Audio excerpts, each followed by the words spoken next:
After finalizing a complicated divorce, a woman shares her experiences with the online community, admitting to feeling deeply tired and exhausted. Upon receiving all the necessary documents at her parents' house, she didn't experience any specific emotions other than an all-consuming weariness, both physical and mental. This state, in her opinion, might be caused by accumulated stress, regrets, anger, and loneliness, which seemed to have broken her. Despite having no news, she decided to reach out to remind herself that she is still moving forward, even if it's not always noticeable. Perhaps this exhaustion goes beyond the physical, and everything she's been through is hitting her with renewed force. In her address to the online community, she also touched on the topic of toxicity she encountered on the platform, particularly comments urging her to get a job. To clarify the situation, she stated that she is currently living with her parents and is not planning to look for work at the moment. The divorce is finalized, and the process went surprisingly smoothly, without disputes over alimony, custody, or property division. The woman expressed gratitude for such simplicity, noting that it may have made the breakup less painful, but at the same time left a feeling of impersonality and abruptness. She confessed that she misses her husband very much. At the final hearing, she struggled to hold back tears and asked her ex-husband if he was sure of his decision. He replied that he could not stay in a marriage with someone who constantly belittled him and made him feel inadequate. It was hard for her to hear, but she understands that she must accept his choice. In conclusion, she again emphasized her feeling of loss and exhaustion, admitting that she does not know what to do next or how to move forward.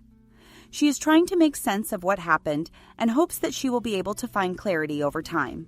I showed my unfaithful wife how mercilessly I react to minor mistakes. How can life turn around 360 degrees so quickly? She asks. Just 6 months ago, she was a happy person, satisfied with her life, and now she is forced to seek support online to understand how to live on. There is despair in her voice, and she hopes to find answers that will help her move forward. The man is 32 years old, and he has been married to his wife, who is 30, for 4 years. He works in the high-tech industry, while his wife is dedicated to being a homemaker. They have a daughter who celebrated her first birthday last month. The fateful meeting with Maria occurred 6 years ago in a nightclub where he went with friends. A casual conversation turned into dancing together. He immediately noticed her cheerfulness and lively mood. That evening, they did not exchange contacts, only danced and enjoyed each other's company, after which their paths diverged. "You should have gotten her number, buddy," his friend Ethan joked with him a few days later, hinting at the sudden feelings for the stranger from the bar. "Indeed, I should have," he replied with regret, feeling the image of the girl lingering in his thoughts. The man sincerely regretted the missed opportunity. During a working lunch with Ethan, when a client was stuck in traffic, they were left alone. Friends since college, they worked for the same company. "You won't believe it," Ethan exclaimed, amazed by what he saw. "What is it?" he asked, turning to where his friend was looking. "Oh!" the man breathed, and a smile bloomed on his face. The same girl from the bar walked into the restaurant. She was laughing animatedly with her friends as she headed to her table. The incredible luck of seeing her again made him forget his previous regrets. Maybe their meeting was destined, he naively thought. The protagonist decided not to repeat his previous mistake, and calling the waiter, ordered her a martini, the same drink she preferred that memorable night in the bar. This time, the girl was more gracious and left her phone number before they parted ways. An active correspondence began. It turned out that she works in temporary jobs, or as they are also called, temps. This is when a company hires a person for a specific position for a short period while looking for a permanent employee. The heroine confessed that she had not yet decided what she wanted to do in the long term. She liked the freedom that such a job gave without obligations, allowing her to leave as soon as she got tired of a specific place. The hero enjoyed communicating with her. Both single, they just wanted to enjoy life. Together they visited clubs, spent time with friends. One evening, after another meeting, a kiss took place at her house. "I really like you," he confessed. She reciprocated. From that moment on, they started spending much more time together, often staying in bed all weekend. The protagonist was truly happy and believed that the feeling was mutual.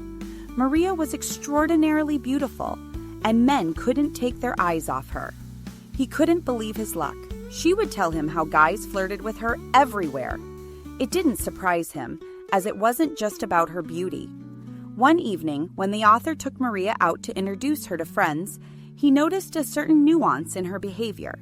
That evening, Maria, being introduced as his girlfriend, did not hesitate to smile and exchange flirtatious glances with one of his friends, who was single at the time. At first, the author dismissed it as friendliness, but later, throughout their relationship, similar episodes happened repeatedly. Maria openly flirted with other men, which inevitably raised questions. Once, the author tried to find out from Maria the reasons for such behavior. In response, he heard that it was just healthy flirting, with no basis whatsoever. The author expressed his dissatisfaction, noting that he was uncomfortable seeing his girlfriend openly flirting with other men. He emphasized that he did not allow himself to do such a thing and considered it fair to expect similar behavior from his chosen one. Maria assured him that she would stop doing it if it made him uncomfortable, and the incident was closed. It seemed Maria kept her word, and the flirting stopped, or, as she put it, healthy flirting ceased. The couple's relationship developed as usual, not bypassing difficult periods. Despite Maria's promise, the author still noticed how she sometimes gave random men sensual smiles. Sometimes her phone would receive messages from strangers asking about her whereabouts and activities. Attempts by the author to clarify the situation aroused Maria's anger. She accused him of distrust and blamed it all on his insecurity. After such quarrels, a period of silence would ensue, which would be replaced by apologies and affectionate words from Maria. The author, being young and in love, could not resist her charm and forgave her. In honor of the second anniversary of their acquaintance, the man decided to ask his beloved the most important question, offering her his hand in marriage. The answer was immediate and sounded like a joyful and immediate yes. The wedding ceremony took place surrounded by close friends and relatives, marking the beginning of their married life. Shortly after the wedding, Maria shared with her husband her desire to leave her job. The man, confident in his abilities and financial stability, supported her decision, stating that he was ready to take on the burden of providing for the family. His professional success and successful investments allowed them to live in prosperity and comfort. The couple enjoyed a happy and carefree life. Soon the man began to talk about wanting to expand the family, but Maria expressed her unwillingness to be a mother. He understood her feelings, realizing that motherhood is a serious and responsible step. 2 years later, Maria told her husband about her readiness to become a mother, feeling a natural desire for motherhood in herself. Soon, the joyful news of pregnancy with a daughter filled their hearts with happiness and anticipation. It seemed that their dream of a complete family was about to become a reality. Approximately a year ago, a joyful event occurred. A daughter was born. At the moment when he held her in his arms, she seemed like the embodiment of beauty, a perfect combination of himself and his wife. Sitting next to his wife on the hospital bed, he felt the fullness of the family and a firm intention to do everything possible to provide them with the best. However, despite the lack of complications during childbirth, Maria suffered from postpartum depression, which caused him immense pain. Doctors assured that this phenomenon is quite common and that she would definitely recover over time. He tried to be there for her, taking time off work to support his wife and newborn child. About a month later, Maria's condition improved, and she insisted on his return to work. Despite his reluctance to leave them, he resumed his work, facing accumulated responsibilities and the need to work overtime. He was tormented by guilt because of the lack of time devoted to his wife and daughter, especially during her recovery period. Realizing the injustice of the situation, when Maria was forced to cope with the child alone, he found a way out. A nanny was hired so that Maria would have some time for herself. He suggested that she meet with friends and have some fun. At first, she resisted, not wanting to leave the child, but he convinced her that everything would be fine. As it turned out, it was a fatal mistake. Meetings with friends reappeared in her life. After the first such evening, when she returned home, he noticed how her smile shone. Knowing her sociable nature, He was not surprised by her enthusiasm. He supported her desire to find time for herself if it brought her joy. In response, she hugged him tightly, expressing her gratitude for his understanding. He didn't think he was doing anything extraordinary. After all, every husband wants to see his wife happy, and he was no exception. He tried to come home from work early to take care of the child when Maria had scheduled meetings with friends. Although they had a nanny, he believed that the presence of one of the parents was more important for their daughter. He didn't want their child's upbringing to be entirely entrusted to a stranger. He appreciated the nanny's help, but preferred to be actively involved in his daughter's life. Maria was also glad that she could enjoy her usual lifestyle. They were adjusting to the new reality with a child. Even though he and Maria were spending less time together, he was happy to see her feeling better. He hoped that everything would soon return to normal and they would have more time for each other, but that didn't happen. One night, after Maria returned from another meeting with friends, she said she was very tired and wanted to go to bed. He suggested she go to bed, promising to join her after he put the child to sleep. After putting his daughter to bed, he returned to the bedroom. Maria was already sound asleep. He lay down next to her and began to fall asleep when he heard her mumbling. Turning, he noticed that her eyebrows were furrowed, as they usually were in her sleep. She said someone's name, Jack. It wasn't him. He didn't even know anyone named Jack. He was puzzled, but decided it was possibly just a random dream and fell asleep. The next morning, the man found no trace of the previous night's events in his memory. The following days passed in the usual rhythm until a turning point suddenly arrived. Maria went to a party with her friends, leaving her husband at home with their child. The man, engrossed in watching TV shows, noticed the door open and Maria appeared on the threshold. He gave her a smile, which she returned. She gently took the child in her arms, showered him with kisses, and told her husband that she felt tired and intended to take a shower before going to bed. At this time, the man, busy answering emails on his phone, encountered a problem with a dead battery. A search for the charger was unsuccessful. It was probably left in the office. Deciding to use Maria's charger, he went to their bedroom. While searching in her purse, he came across something that plunged him into a state of utter shock: a hotel bill and a package of condoms. Confusion overwhelmed him. Why would his wife have a hotel bill and condoms in her purse if they didn't use contraception, and he certainly hadn't visited the hotel indicated? He froze in place, as if doused with ice water. A terrible thought struck him. His wife was cheating on him. When Maria came out of the bathroom, her gaze fell on the items in her husband's hands, and the smile instantly disappeared from her face. She turned pale, waiting for an explanation. The man hoped his suspicions were unfounded, but Maria's expression said otherwise. She realized that further excuses were pointless, and burst into tears. Usually, the man felt sympathy for his wife's tears, but in this situation, after her treacherous act, he had no desire to ease her suffering. Maria said the words he already knew. "I made a mistake," she said through sobs. "It was just a moment of weakness. Believe me, I would never have initiated anything like that." He didn't take his eyes off her, listening to her every word. The story flowed smoothly, like a stream, but a chasm lurked behind every turn. She talked about her regular visits to the same bar with friends. She mentioned with a smile that the local bartender never missed an opportunity to flirt with her. At first, she responded coolly, but his persistence seemed to push her to respond in kind. "I thought it would be harmless fun," she said, as if justifying herself. In a restrained tone, he inquired about further developments. She admitted that she didn't expect her flirting to lead to anything serious.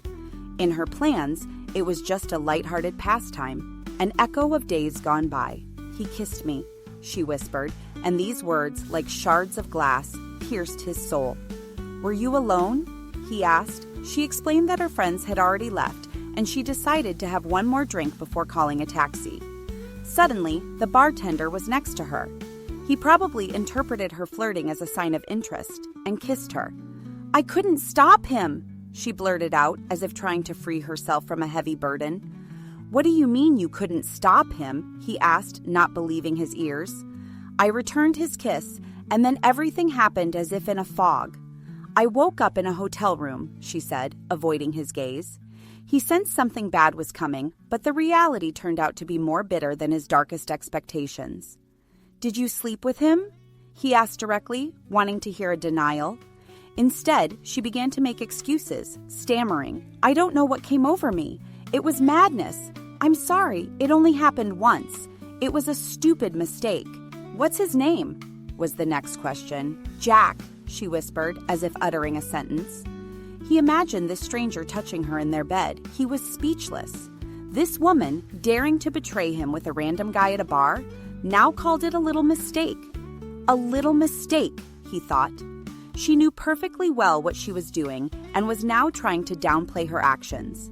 In a fit of uncontrollable rage, the man refused to talk to his wife. He dryly announced his intention to spend the night in the guest room, leaving her alone with her thoughts. This incident happened 2 days ago, and since then, he has avoided all contact with her. Staying late at work and leaving the house early in the morning, he tries to escape the situation, not knowing how to resolve this painful conflict.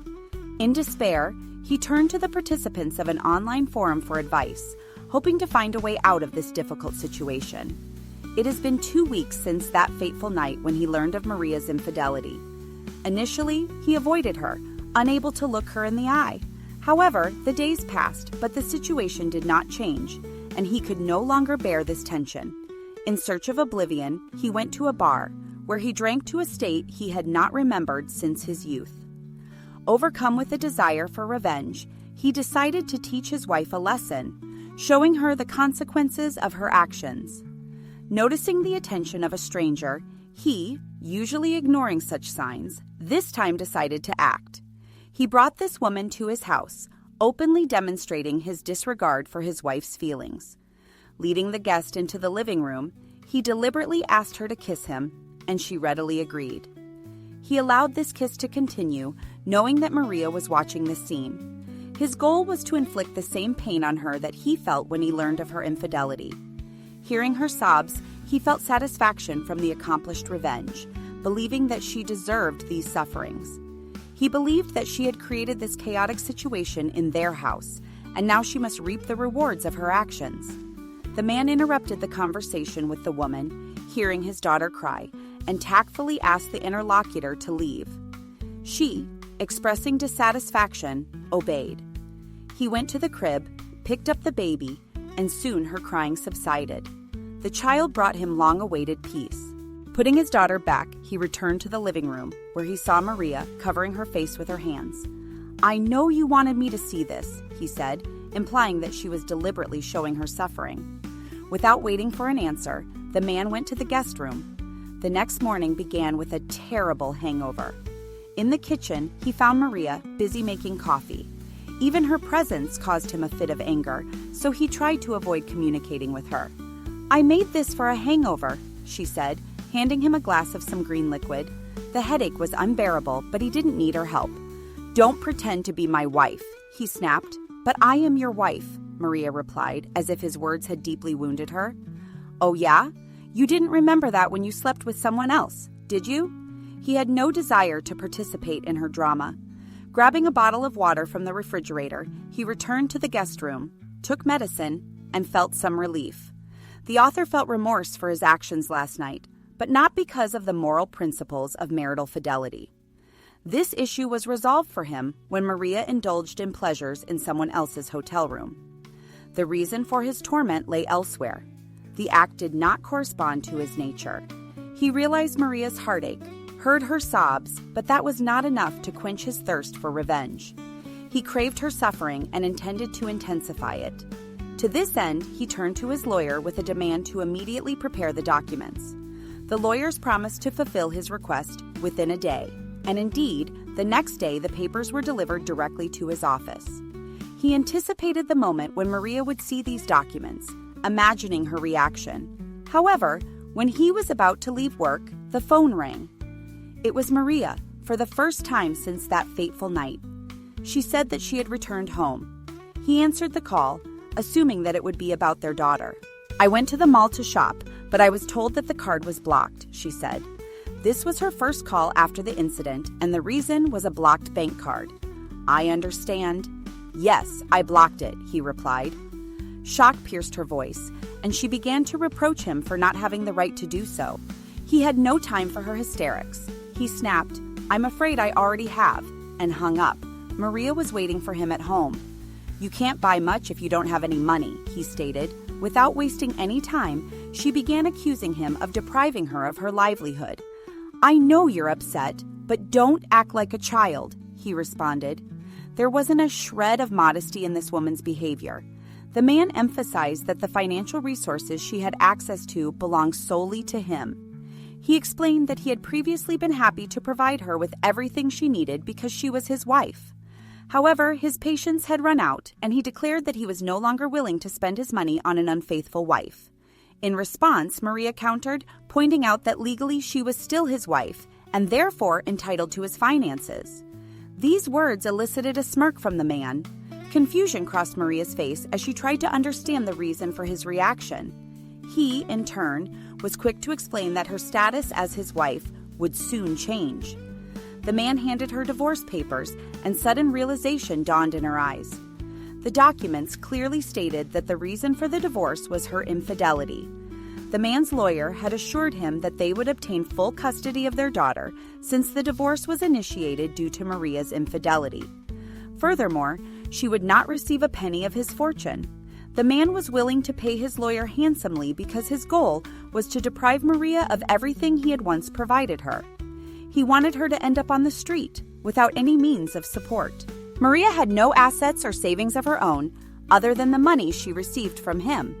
He had previously considered this money to be shared, but now it was only his, and he intended to make Maria suffer and regret her infidelity. He was sure that she was already beginning to feel regret. A year had passed since the author last shared news about his life. Now, he was relieved to announce the completion of the divorce proceedings. Thanks to the skillful actions of his lawyers, he had managed to obtain full custody of his daughter, while avoiding any financial obligations to Maria. Maria had left their shared home a year ago. When she came to collect her jewelry and designer clothes, the author's lawyer, in the presence of two assistants, stated that she had no right to take those items, as they belonged to her ex-husband. According to the author, the look of surprise on Maria's face was priceless. She left the items and headed for the exit, but the author stopped her. Hope flickered in her eyes that he had changed his mind and would allow her to take her belongings, but she was mistaken. The author reminded her of the 3-carat diamond ring she had forgotten.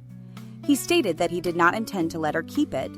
"I don't think it means anything to you, just like our marriage," he said, snatching the ring and throwing it into the fireplace. "Why did you do that?" Maria exclaimed in disbelief.